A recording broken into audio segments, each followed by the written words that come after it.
Selamat malam pemirsa, kembali lagi di liputan Just yang selalu memberikan informasi dan berita menarik dan aktual setiap harinya. Saya, Nursa Betu Jenati, yang akan menemani Anda 10 menit ke depan. Saat ini, hubungan Amerika Serikat dan Uni Soviet semakin memanas. Akibat hubungan memanas tersebut, terjadilah perang dingin antara dua negara adidaya tersebut. Perang dingin ini tidak hanya melibatkan dua negara adidaya tersebut, yaitu Amerika Serikat dan Uni Soviet, tetapi juga melibatkan negara-negara kecil yang ada di dunia.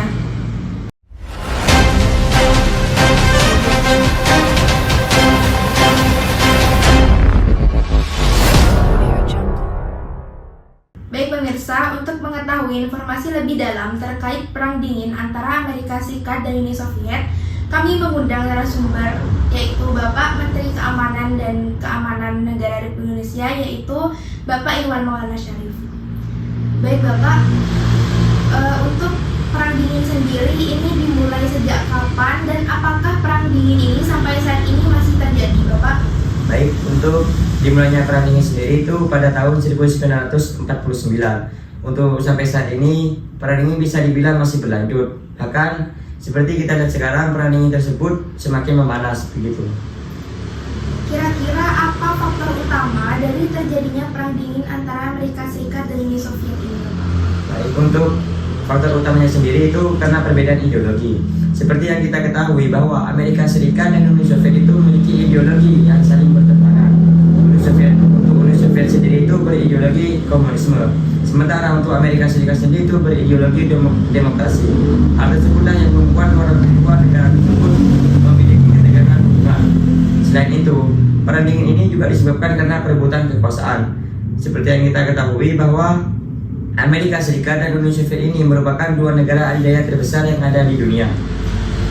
Tapi Bapak, bukankah pada Perang Dunia Kedua, Amerika Serikat dan Uni Soviet ini ada dalam satu blok, yaitu blok sekutu, yang tentunya menjadi kerjasama untuk melawan blok poros. Lalu bagaimana mungkin perang dingin ini terjadi di antara mereka? Baik, untuk hal itu memang benar. Uni Soviet dan Amerika Serikat sendiri itu pada saat Perang Dunia Kedua memang berada pada satu blok.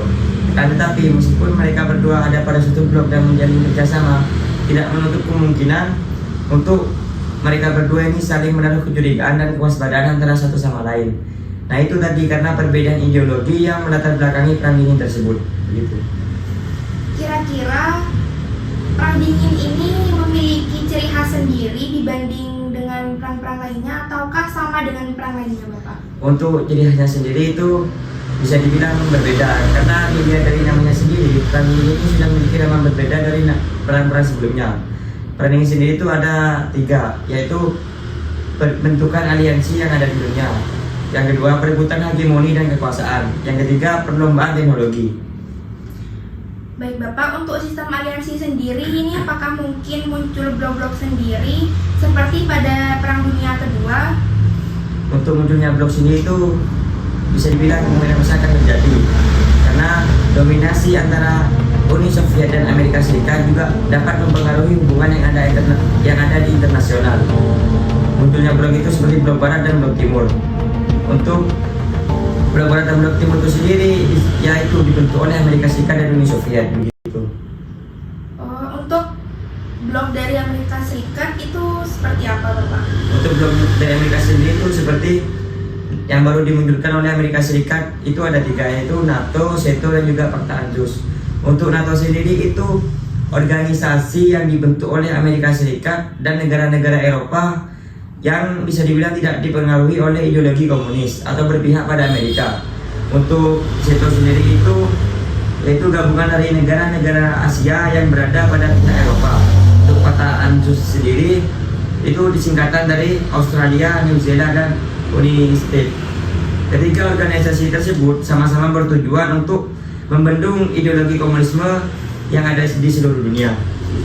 Oh, berarti tujuan dari NATO, SETO, dan Pakta ANZUS sendiri itu sama-sama bertujuan untuk membendung ideologi komunis yang ada di negara Eropa dan Asia ya Bapak? Benar sekali. Melihat Amerika Serikat membuat sistem aliansi itu, apa tindakan dari Uni Soviet terhadap Amerika Serikat? Apakah melakukan tindakan yang sama atau justru membiarkannya Bapak? yang namanya juga perang kan otomatis membalas satu sama lain. Melihat hal tersebut, Uni Soviet tidak tinggal diam. Uni Soviet membuat organisasi yaitu Pakta Warsawa dan juga Komintern. Nah, Pakta Warsawa itu sendiri yaitu gabungan dari partai-partai komunis yang ada di seluruh dunia. Sementara kalau Komintern sendiri itu yaitu partai atau wadah dari partai-partai komunis yang ada di negara Eropa begitu. Untuk dua organisasi tersebut sama-sama bertujuan untuk melawan atau menandingi organisasi yang dibuat oleh Amerika Serikat begitu. Oh iya, berarti Amerika Serikat dan Uni Soviet ini sama-sama tidak mau kalah ya? Ya.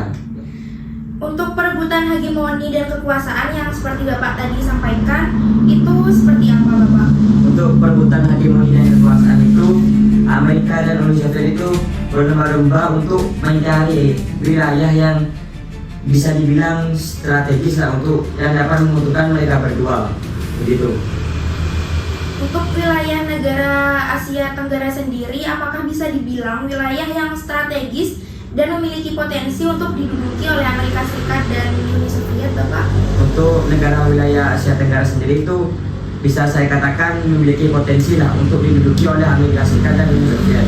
Karena pada negara, dilihat dari posisinya juga, negara kawasan Asia Tenggara ini bisa dibilang strategis. Nah, untuk dari negara-negara Asia Tenggara juga pada saat ini banyak mengalami perangan dan juga sengketa. Hal itulah yang mungkin nanti akan dimanfaatkan oleh Uni Soviet dan Amerika Serikat sebagai perisai dalam pertahanan mereka untuk menghadapi perang dingin ini. Untuk yang terakhir tadi Bapak juga menyebutkan bahwa ciri khas dari perang dingin sendiri yaitu perlombaan dalam teknologi ya Bapak.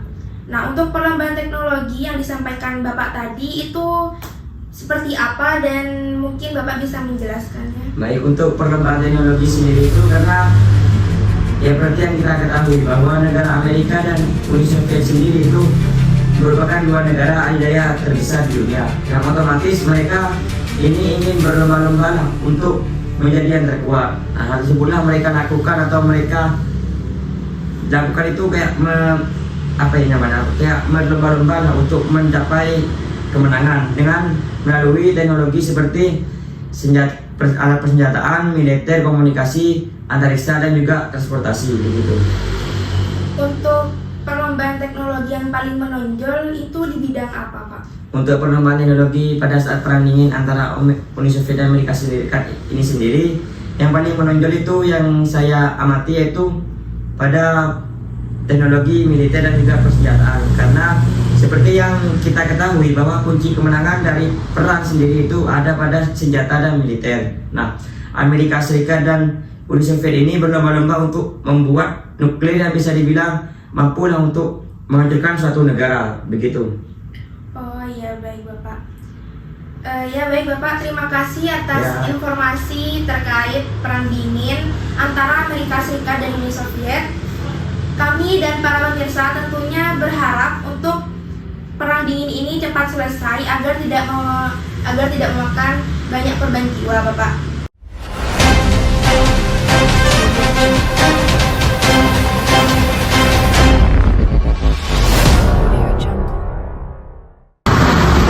Baik, itulah informasi terkait perang dingin antara Uni Soviet dan Amerika Serikat. Semoga perang dingin ini bisa cepat mereda dan tidak memakan banyak korban. Saya, Nursa Binti Jenati, pamit undur diri dan sampai jumpa.